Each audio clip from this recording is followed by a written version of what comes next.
Hey, it's Jordan from Two Guys in Traffic, and I'm here with the Lexus ES300 Hybrid, which is the luxury car with the best fuel economy on the market, 42 miles per gallon. Let's go see if it works and see if we can find some traffic. All right, Lexus ES300 Hybrid. Yeah, it's like The H stands for hybrid. It's like a luxury Prius. Yes, it's well. At this point, the Prius, you can get the same hybrid system in all their cars, basically. Yes, yeah. So this is the hybrid Camry, That's or true. the luxury Camry. Yeah. And in the same way that the Camry is an excellent car from getting to point A to point B, this is also an excellent way to get from point A to point B, maybe the best way. Yeah, if you're looking for, like, I don't want to say basic transportation, but A to B with simplicity is your goal, but comfort, it's an excellent choice in that regard. Fuel economy is fantastic. It's quiet. It rides nice. Yeah. So I gotta say, I really like Lexus. They say it's just Lexus like deer, and the singular is the plural. I'm going with Lexi. No, Prii is what they've used, but Lexus it's not a Latin. I don't know. There's some rule around that. The Lexus, I really like them. All the touch points are nice. Everything's nice.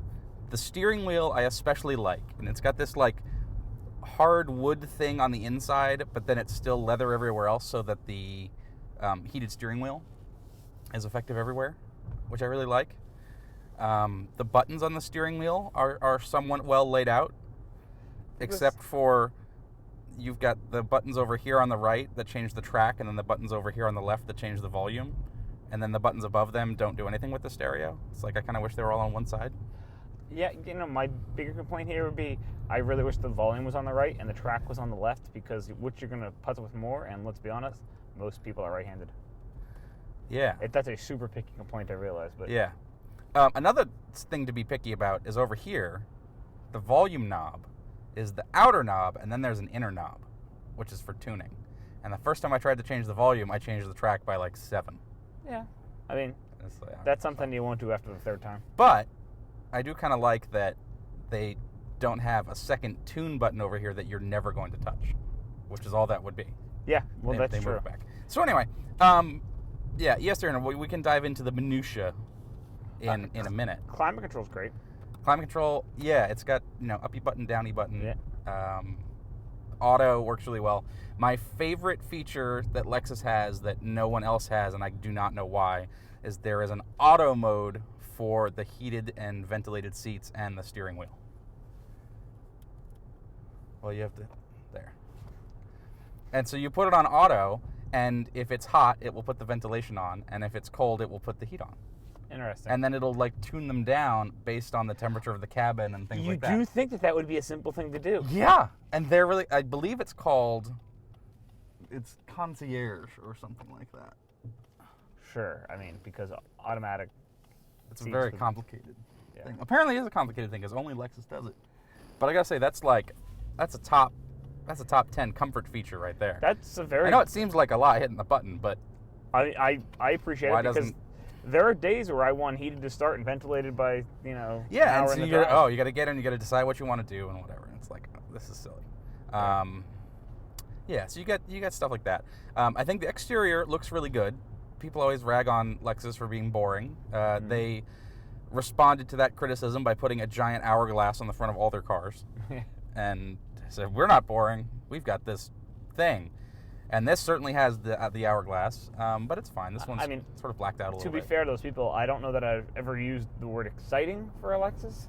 No, but some Lexus, not this Lexus. Reliable. I Yes. mean, it's safe bet. All of these things. Reliable, quiet, comfortable, inoffensive. Inoffensive. That's the word. Yes. Inoffensive. Yeah, and how do you feel about the dash knobs? These things? Yeah. They're fine. It makes me imagine that I'm on a yacht. And I'm like, we're going to adjust the compass, Captain, or something. I mean, you're never going to touch them. Yeah. Right? It's an ES. This is a luxury, mid-sized, I think, sedan is what they're calling it. I'm going to put it in sport mode. And then it turns the thing red. But it's like, no, you're not. You're not going to do that. You're going to leave it in normal, or you're going to put it in eco. Which makes you wonder why it's such a protrusive. Because it's right there. It's accessible. And then the one on the left changes your traction control, which, sure, why would you ever touch that? Yeah, you're not going to do that. I don't care about that. Other things you don't have to ever touch. It's got auto high beams, auto headlights, auto windshield wipers. This is all like par for the course stuff, but they work well. It has flappy paddles on. Really? There's a merge here, man. Why are you? Because it's rush hour. They got to get to work. They wouldn't want one car to get in front of them because that will get them fired. It's got flappy paddles on the steering wheel. You're never going to use those either because it's a hybrid. Whatever. Yeah. So outside looks good. It's actually, we'll throw up some videos of the outside. And I think it's like kind of like swoopy and curved and like sensual almost. Sensual. It's sensual. I mean, this is the thing, right? So I always joke with people that, there's only really one way to draw a crossover. If you look at that CR-V from the side, it's going to be the same as a RAV4 from the side, and it looks basically the same as that Jeep from the side, and it's really hard to like make a crossover look unique. They all look the same from the side. And I think sedans, that's not quite as true. Because you get sort of this like raking roof line, and then you get the little spoiler on the back, and you get all just have more real estate to play with because you're getting options. less practical storage, so you don't need to maximize volume anymore. Yeah, you're trading practicality for looks. Yeah. That's why you buy a sedan. Or people don't buy a sedan. I don't know. People are buying the ES, though. This sells okay. I was going to say, percentage of total sales are trucks and SUVs? Well, no, we're not talking about that today.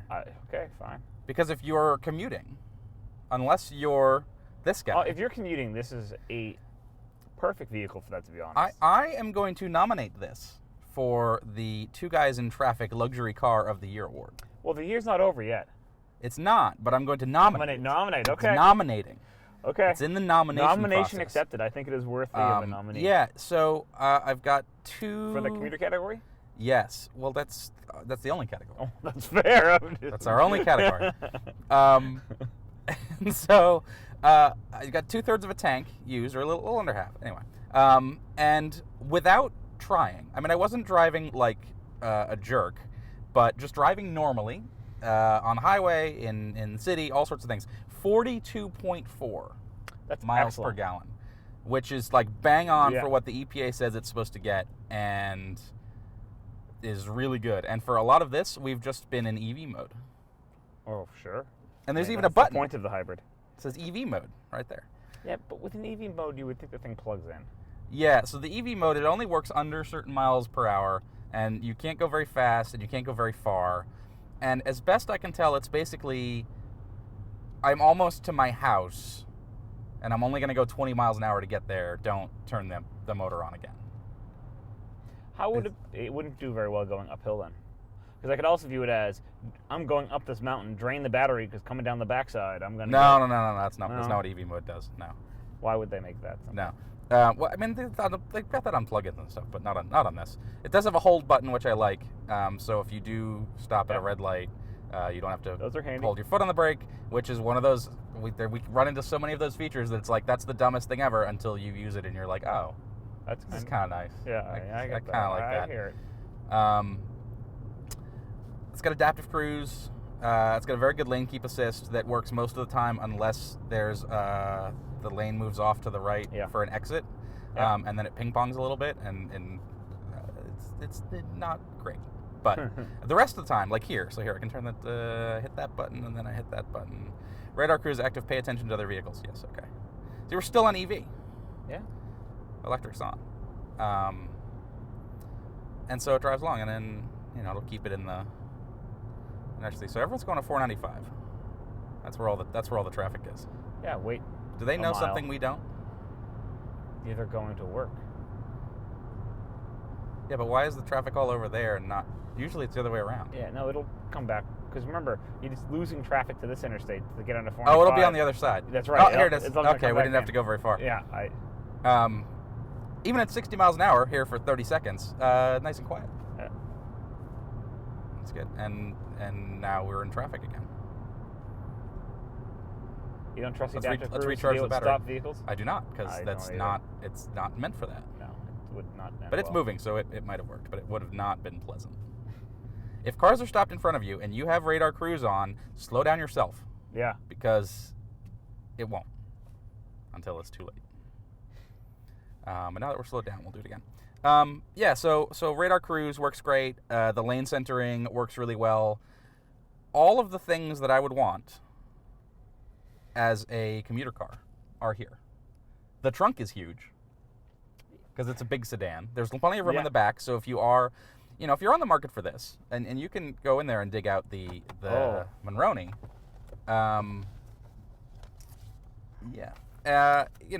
you're probably executive manager, whatever type, and maybe you're taking people out to dinner, something like that. Retiree. Or, retiree. But there's a good chance if you own this car, you're gonna have people in the back at some point, and there's lots of room back there too.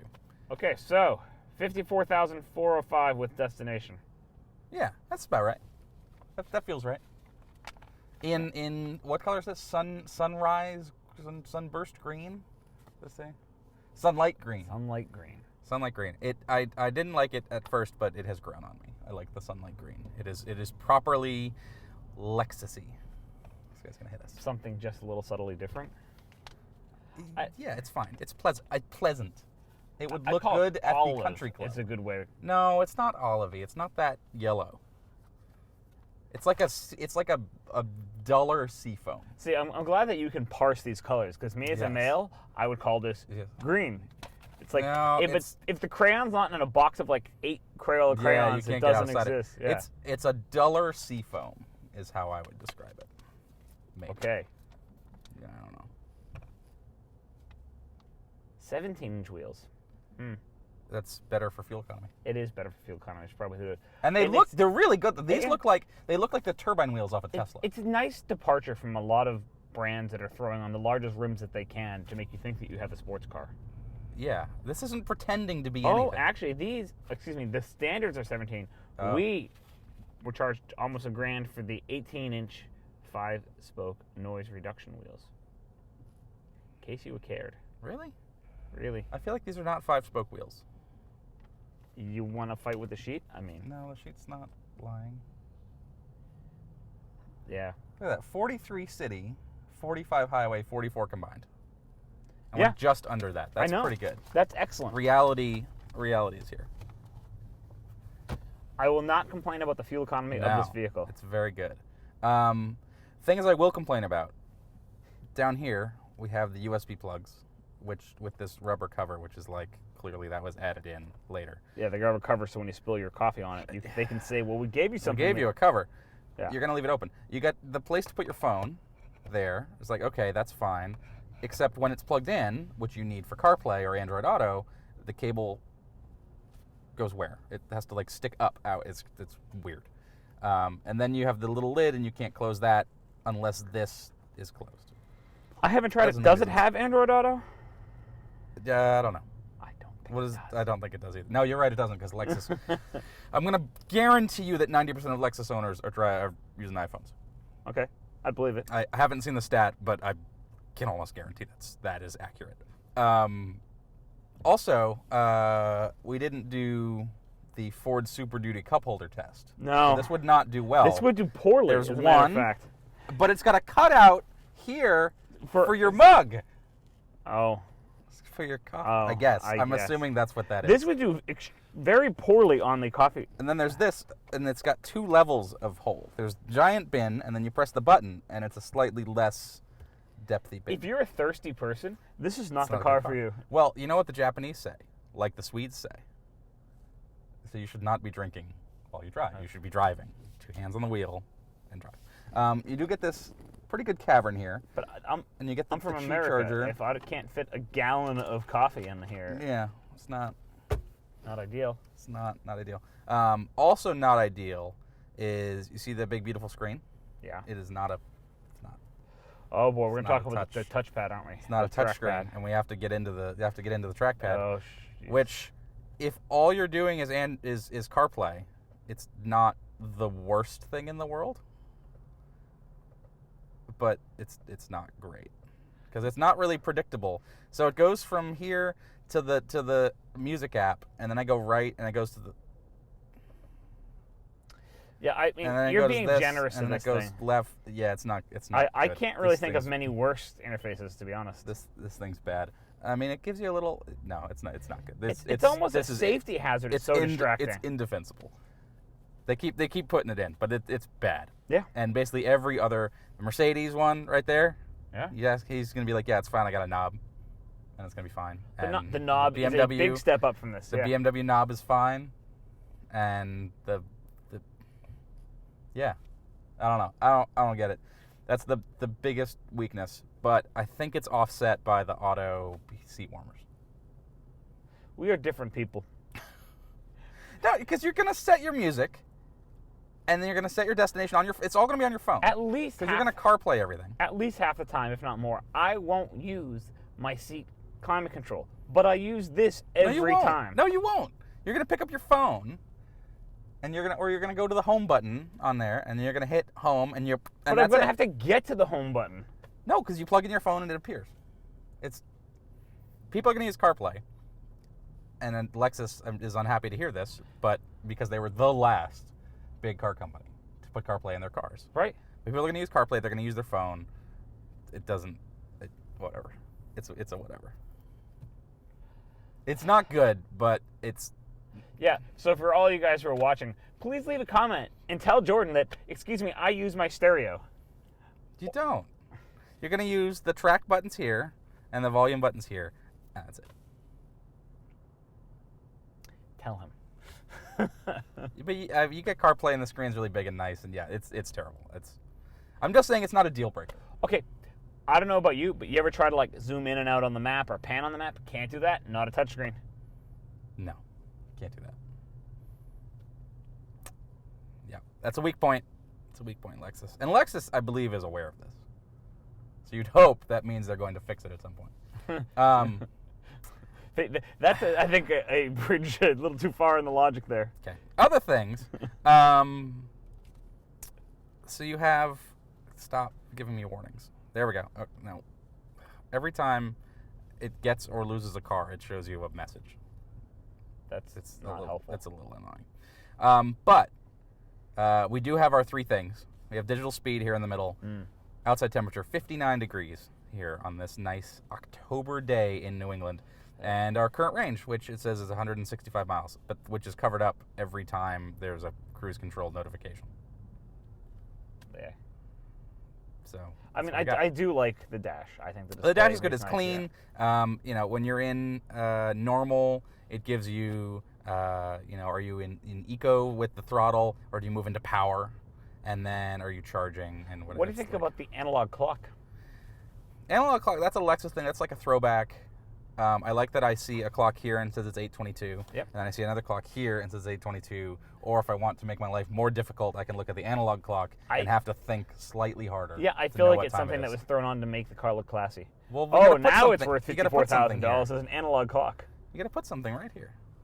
I could put a knob there. I do notice it's kind of interesting that it is a Lexus clock and they haven't partnered with someone. If you put a Mercedes, it's like an IWC on the S-Class. That's overthinking it. We can't use it right now because there's a camera mounted to it. It's a manual sunshade on the the sunroof. Oh. Okay. For 54 grand? Oof. Yeah. Not only is it not panoramic, you have to manually open and close the sunshade, which seems like it's a nitpick, but it's $54,000. Yeah, this is the 90s. A lot of money. I don't understand. It's a lot of money. Yeah. I'm not sure about that. Tilty, whatever. I do kind of like the lights. How do you turn the lights on? It's like you don't. No, they're touch sensitive. You don't even have to push. Oh yeah, that's gonna get fingerprinted in about a second. Wow. Yeah. That's the downside of that. That's kind of cool though. It's not gonna get fingerprinted. You just sort of. I don't know. Whatever.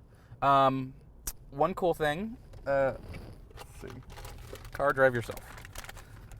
If you get a toll card or something.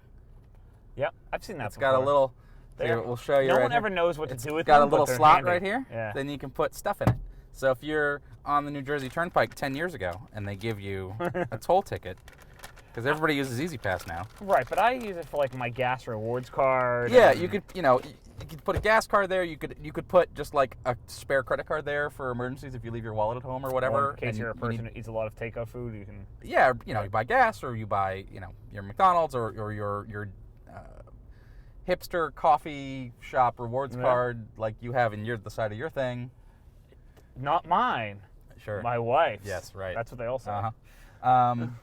Yeah, so it's because, and that's just thoughtful stuff that makes it a little more pleasant in here. Yeah. I don't know if that makes up for the complete lack of cup holders, but here we are. I mean, let's be honest. Let's talk about who we are. We like cup holders. We test cup Americans. holders. Yeah, we are Americans. This is a big deal. There's sort of there's not one on the door. There's not even a bottle holder. It's like I mean, you could put a bottle of water there, but it is not designed to have a bottle of water.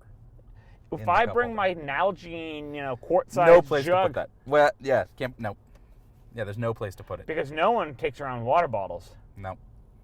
Yeah, it's like this car was built 15 years ago and then updated for today, which is why it's a Lexus. Not what actually happened. Yeah, I was gonna say. The slot for the phone is weird. So this is the 11 Pro Max. So this is the huge one. Yeah. With a case on there, it's not gonna fit. No. Yep, I have it naked and it barely fits. And even with it fitting, the cable coming out is really not ideal. I mean, this is the Lexus design ethos. If it's not broken, don't fix it is kind of the mentality, which is why, to their credit, so good. They have fantastic reliability, but you end up feeling like you're driving a car from 15 years ago that's had a big touchscreen slapped in the middle. Oh, it's not a touchscreen, excuse me. Yeah, it's just a big screen. Yeah. I'm okay with it. If I had to drive to work every day in this, I'd be fine, because the stereo's good. I would be fine, too. The cup holder's a big thing. I just come back to if I had to drive to work every day, well, what's the first thing I do when I'm driving to work? I'm either stopping at the coffee shop or I'm bringing one, and that's. And if you get so the coffee shop whatevers have had to design their cups so they're narrow at the bottom. Yeah. Specifically for these cup holders, and then the car company says, well, these cups still fit because they're designed to be fit, and then it's like a chicken and egg. Thing. If you go to 7-Eleven, you cannot fit a big gulp in this car. No. And there's plenty of people I know who go to 7-Eleven and get a big gulp on their way to work. Even people who buy Lexuses. They're like, oh, I got to get my big whatever because my wife won't know that I'm getting a Slurpee or whatever. So I'm going to do it on my way to work, and then she won't know. And it's like, oh, jeez. Yeah. This is another thing that kind of annoys me is the headlights and this thing change to dark mode really quickly when you go under a bridge. Quicker than your eyes adjust. Yeah, quicker than your eyes adjust, quicker than is necessary, because it's 8:30 in the morning. It did not actually just get dark. No. And so, there are changes, then it's going to come back in a second, and it's like, that wasn't necessary. But all that's super nitpicky. Of course, now we're in the dark, too, because traffic is absolutely horrific today. Yeah, because it's raining Tuesday. a little. Yeah, exactly. It rained it's Tuesday, previously. And it's slightly damp out. Yeah. And therefore, no one knows how to drive. So the adaptive cruise, when you push the gas a little bit, it lets go, and then you control it. But then it gets super aggressive on the braking. Yeah. Which it's done that a bunch. Which is, I mean, whatever. We've seen other manufacturers that don't have the smoothest adaptive cruise system. Honda comes to mind. Yes. See, it's like, oh, there we go. Yeah. It really wants us to, and then it lets go. And it's like, oh, we'll crawl forward, and then it stops again. My Volvo does that too. Excuse me. Our Volvo is actually pretty good. The new Pilot Assist. Your Volvo is newer. Yeah, pretty smooth. What do you mean radar ready? I think it disengaged for no reason. I don't know what's going on. We're still in Eevee mode, cruising along. Yeah. But so I mean, I can't find anything really bad to say about this car, but I can't get excited about it either, which I think that's the sort of Lexus-y way. That is what they're going for. But I really like it. The fuel economy is fantastic. It's very comfortable. The seats are good. It's got very good, and it's got these thigh support things that fly up from the middle. I don't know if you have that, but I've got. My thighs aren't supported. No. So you got that. Above that, is there a full rocker switch? No. Oh, okay. I'm sorry, I don't get any. I have thigh support I am just along for the ride. Yeah, your thighs are woefully unsupported. They are. But this is a commuter car. It is. And we know, this being America, most of our viewers are in America, we know that they are not going to carpool. No, why would I do Why would that? you do that? That doesn't make any sense. This would be a great carpool car, too. Because it's got lots of room. It's really comfortable. What percentage of Lexus owners carpool? 0. Yeah. 0%. I mean, it's probably, we're going to get a letter from Lexus saying, no, it's 8%. No, it's not. It's not very high. Yeah, I don't know. But that's it. I mean, I would kill myself if I had to sit in this traffic every day. This would make me a little less likely to kill myself. Do you know what my commute is? This. Yeah. This right here. Every day. Mm-hmm. Yep.